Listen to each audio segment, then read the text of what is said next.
guys, magluluto naman ako ng adobong pusit guys. Ganito po ang luto namin dito sa Pilipinas guys.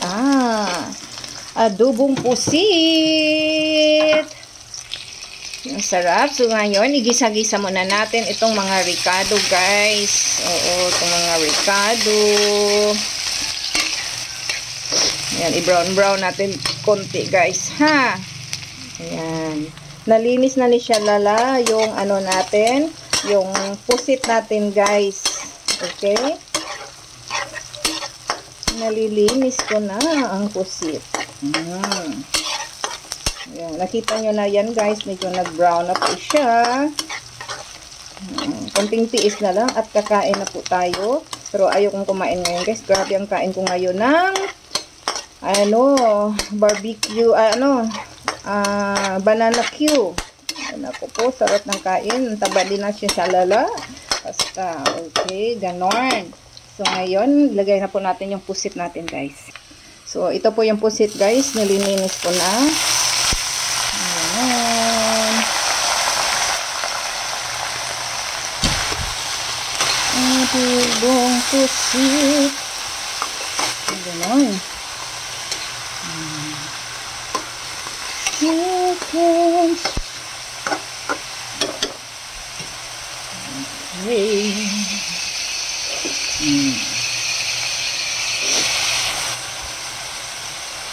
Pusit mo dara. Pusit mo dara. Philippine style adobong pusit. Ito ang bango na. Ngayon, lagyan natin siya ng tuyo. Konti. May tuyo pa ba tayo, guys? Meron pa. Okay, lagyan ng tuyo. Konti lang. At saka yung magic sarap. Magic sarap para ilalong i-magic ang pagkasarap.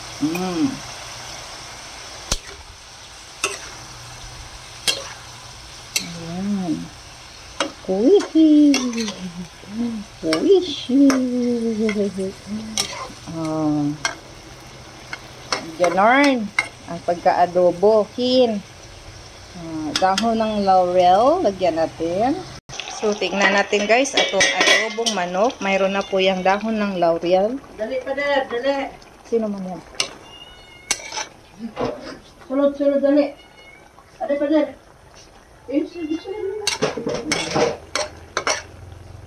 Ay, hello ko, ng gabi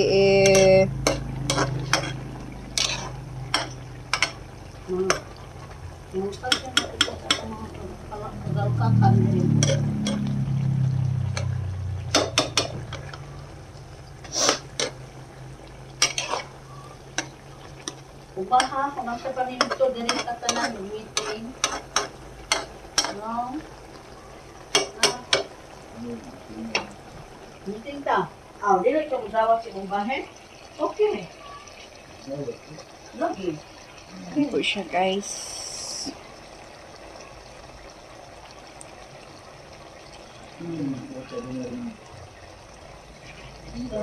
Lamit kit kaayo ang ato ang kuan guys, ang ato ang adobong pusit. Oo. Ang sarap. Sobrang sarap guys. Okay? Diba? Namit kit. Guys, don't forget to like and subscribe guys para updated kayo sa lahat ng mga activities na Shalala. Thank you for watching and see you in my next vlog. Bye-bye!